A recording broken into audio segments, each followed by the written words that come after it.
Sacudón político en Colombia. Nicolás Petro, hijo del presidente Gustavo Petro, es detenido por las autoridades de ese país. Se le acusa de lavado de dinero y enriquecimiento ilícito.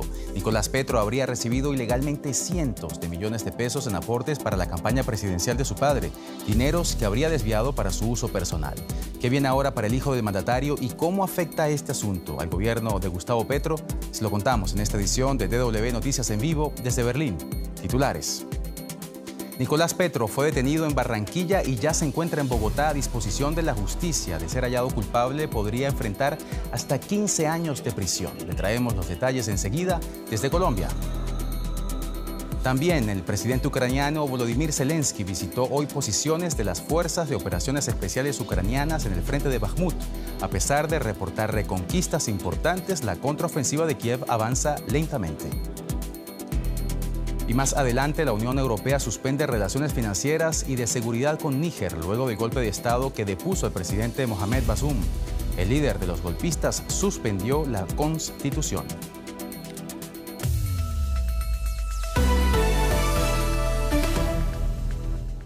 Soy Johan Ramírez, bienvenidos al programa. La Fiscalía General de Colombia ordenó la detención de Nicolás Petro, hijo del presidente Gustavo Petro, por los delitos de lavado de activos y enriquecimiento ilícito. También fue arrestada su ex esposa Day Vázquez en Bogotá. En marzo, el fiscal general ya había anunciado que investigaría a Nicolás Petro luego de que su ex esposa lo acusara de recibir dinero de un narcotraficante durante la campaña presidencial de su padre en 2022. Gustavo Petro se pronunció en redes sociales y aseguró que garantizará la independencia de la justicia en las investigaciones. Es la primera vez que detienen al hijo de un presidente en funciones en la historia de Colombia. Continúe con el siguiente número 4.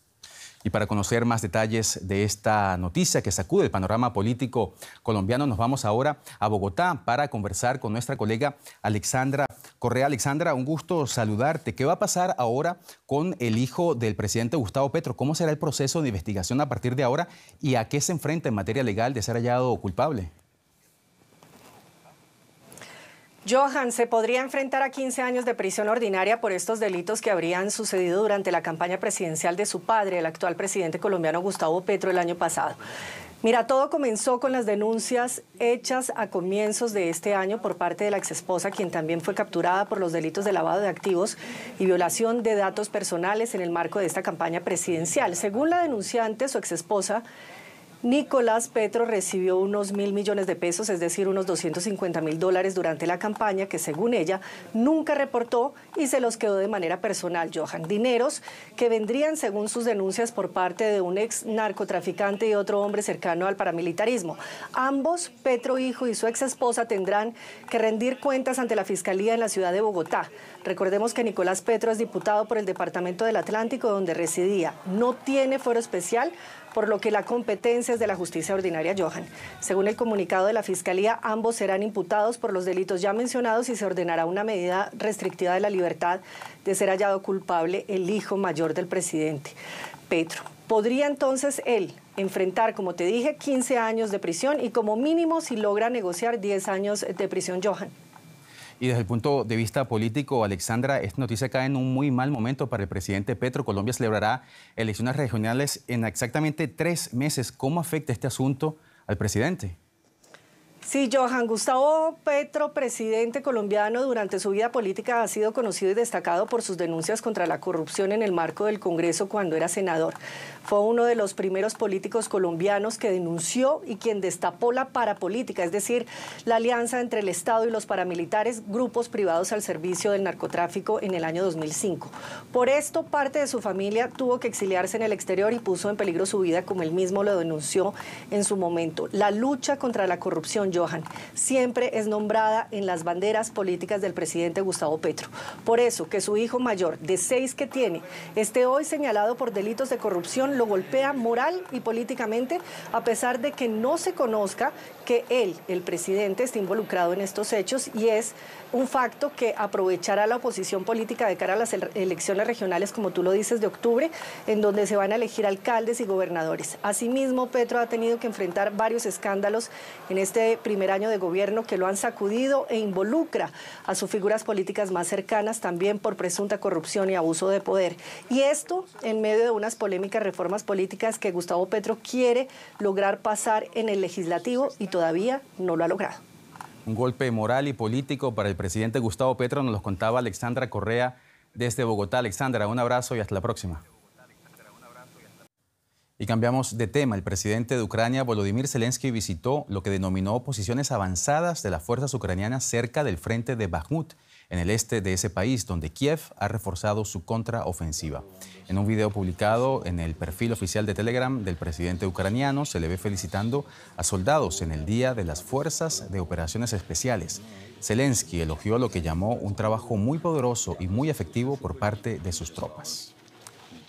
Kiev también afirma que su ejército habría liberado una población clave en la región de Donetsk, en el este del país. La contraofensiva se inició el mes pasado, pero su avance ha sido lento. Las autoridades ucranianas han pedido paciencia, indicando las dificultades que representan las amplias fortificaciones del ejército ruso. Veamos. Saliendo por la parte trasera de un vehículo blindado hacia la línea de fuego. El ejército ucraniano difundió estas imágenes de tropas atacando posiciones rusas cerca de la ciudad oriental ocupada de Bakhmut. Kiev dice que sus fuerzas están avanzando a pesar de la fuerte resistencia. Pero es más hacia el oeste que Ucrania ha informado de un gran avance. El ejército dice que los soldados han liberado el pueblo de Staromayorsk. El presidente Volodymyr Zelensky acogió con satisfacción la noticia y compartió estas imágenes de soldados anunciando la liberación de la población. Después de semanas de lento progreso, su recaptura sería un nuevo triunfo para la contraofensiva de Ucrania. Rusia, sin embargo, ha negado que sus fuerzas hayan sido derrotadas. Un portavoz del Ministerio de Defensa aseguró que habían repelido un ataque ucraniano en la zona e infligido grandes bajas al enemigo. Moscú también ha mantenido sus ataques más allá de las líneas del frente. El viernes hubo una nueva ofensiva con misiles en la ciudad de Dnipro, en el centro de Ucrania. Varias personas resultaron heridas después de que varios misiles impactaran un complejo residencial y un edificio del Servicio de Seguridad Estatal ucraniano. Ambos estaban casi vacíos cuando cayeron los misiles, lo que significa que esta vez al menos no hubo muertos. El primer ministro polaco Mateusz Morawiecki afirmó este sábado que un centenar de mercenarios del grupo ruso Wagner se ha desplazado hacia el corredor de Suwałki, la estrecha franja de tierra de importancia estratégica en la frontera de Polonia con Lituania, que conecta a Bielorrusia con el enclave ruso de Kaliningrado. De acuerdo con Morawiecki, esto compromete la seguridad de la frontera entre Polonia y Bielorrusia, que ya está en tensión por la afluencia de migrantes procedentes de Oriente Medio y África. Polonia, miembro de la OTAN y de la Unión Europea, teme que los mercenarios rusos apoyen a la Guardia Fronteriza bielorrusa a la hora de ayudar a los inmigrantes ilegales a atravesar la frontera con el fin de desestabilizar al país y a la Unión Europea. La tensión ha ido en aumento desde la llegada de los mercenarios de Wagner a Bielorrusia después de su rebelión contra Vladimir Putin. Y de Rusia nos vamos a Níger, donde continúa la crisis política causada tras el golpe de Estado contra el presidente de ese país, Mohamed Bazoum. El general Abdurrahman Chiani, cabeza de la rebelión y quien se proclamó nuevo líder del país, suspendió la constitución y ha condenado cualquier tipo de intervención extranjera. La Unión Europea suspendió relaciones financieras y de seguridad con Níger. Hay temor de que esta crisis en el país africano sea aprovechada por Rusia para extender su influencia en la región. El general que encabeza la junta golpista preside una reunión con funcionarios del gobierno. Después de derrocar al presidente electo Mohamed Bazoum, Abdurrahman Chiani se ha autoproclamado nuevo líder de Níger. La acción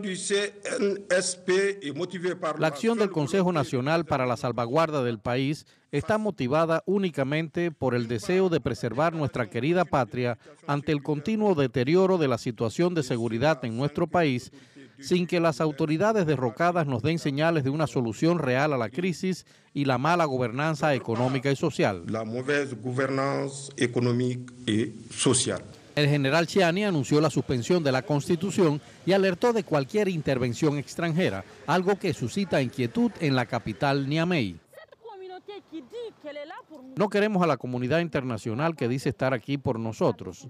No queremos sus lecciones morales porque ya no tiene credibilidad a los ojos de los africanos. Sinceramente no estoy con este golpe de Estado porque el presidente Bazoum empezó a trabajar con seriedad por el país y los militares llegaron y lo estropearon. Pero otros apoyan a la junta militar y son más optimistas en cuanto al futuro. Ahora estamos en un estado de inseguridad. No condeno a los militares por sus acciones. Tienen un interés justificado en luchar contra el terrorismo. El golpe desató una ola de disturbios en Niamey. Una multitud incendió autos y edificios frente a la sede del partido de Bazoum. Entre tanto, hay una creciente condena internacional por parte de líderes mundiales como la ONU y la Unión Africana. La Unión Europea ha suspendido sus relaciones financieras y de seguridad con Níger. Y el secretario de Estado estadounidense ha pedido la liberación del derrocado expresidente Bazoum y el restablecimiento del orden democrático. Nuestra colaboración económica y de seguridad con Níger, que asciende a cientos de millones de dólares, depende de la continuación de la gobernanza democrática y del orden constitucional que se han visto alterados por las acciones de los últimos días. Níger ha sido testigo de varios golpes militares y se ha enfrentado a años de inestabilidad política y económica. El país, aliado de Occidente, ha desempeñado un papel clave en la lucha contra los grupos armados del Sahel, incluidos Al-Qaeda y el Estado Islámico. Aunque por ahora Níger tiene un nuevo líder, su futuro es incierto y sus vecinos estarán muy atentos a la evolución de la situación política. Este sábado, miles de israelíes volvieron a salir a las calles de todo el país por 30ª semana consecutiva desde que el primer ministro Benjamín Netanyahu anunciara una reforma judicial que limita parte del poder del Tribunal Supremo. La reforma, cuya primera parte fue aprobada el lunes por la coalición de gobierno, busca revocar la capacidad del tribunal para pronunciarse sobre el carácter razonable de las decisiones del Ejecutivo. Los críticos advierten que se trata de una amenaza a los principios democráticos. Y el partido ultraderechista Alternativa para Alemania, AfD, celebra este fin de semana su Congreso Nacional. Hoy, durante la segunda jornada, comenzó el proceso para elegir a sus candidatos de cara a los comicios europeos de 2024. El Congreso tiene lugar en medio de un auge de popularidad de la agrupación ultraderechista que se consolida como segunda fuerza política de Alemania. Las últimas encuestas dan a AfD alrededor del 20% de intención de voto, superando a los socialdemócratas actualmente en el gobierno. Varias manifestaciones de protesta acompañaron el Congreso en la ciudad de Magdeburgo, convocadas entre otras por organizaciones antirracistas y de víctimas del nazismo.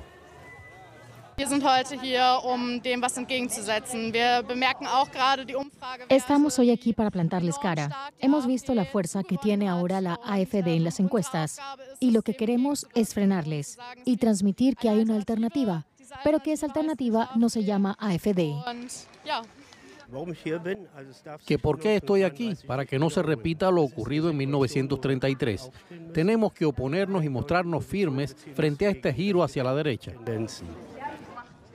Es peligroso que pasen a tener representación política en todos los niveles, en parlamentos regionales, en municipios. Tendrían voz y voto en todas las decisiones y esto podría afectar rápidamente a los refugiados y a las mujeres. Y demos un repaso también a otros temas que también son noticia en el mundo hoy. Equipos de salvamento de los Países Bajos se preparan para remolcar un carguero que lleva días ardiendo frente a sus costas. El carguero será llevado a un nuevo emplazamiento en el Mar del Norte. El buque transporta casi 4.000 coches, entre ellos 500 vehículos eléctricos. Se cree que estos pudieron haber sido los que provocaron el incendio. Al menos 9 personas murieron y más de 100 resultaron heridas este sábado en una explosión en un almacén de fuegos artificiales en el sur de Tailandia. Al parecer, la explosión fue provocada por una soldadura durante trabajos de construcción. Según las autoridades, el incendio está controlado. Y en Bangladesh, la policía arremetió con bastones contra seguidores del opositor Partido Nacionalista. Los manifestantes exigían la renuncia del primer ministro Sheikh Hasina antes de las elecciones previstas para 2024. Y así llegamos al final de esta edición de DW Noticias en vivo desde Berlín. De donde quiera que nos hayan seguido, gracias por su compañía y por su confianza. Soy Johan Ramírez, pero no se despeguen porque dentro de una hora volvemos aquí para seguir contándole lo que está pasando en el mundo. Hasta entonces.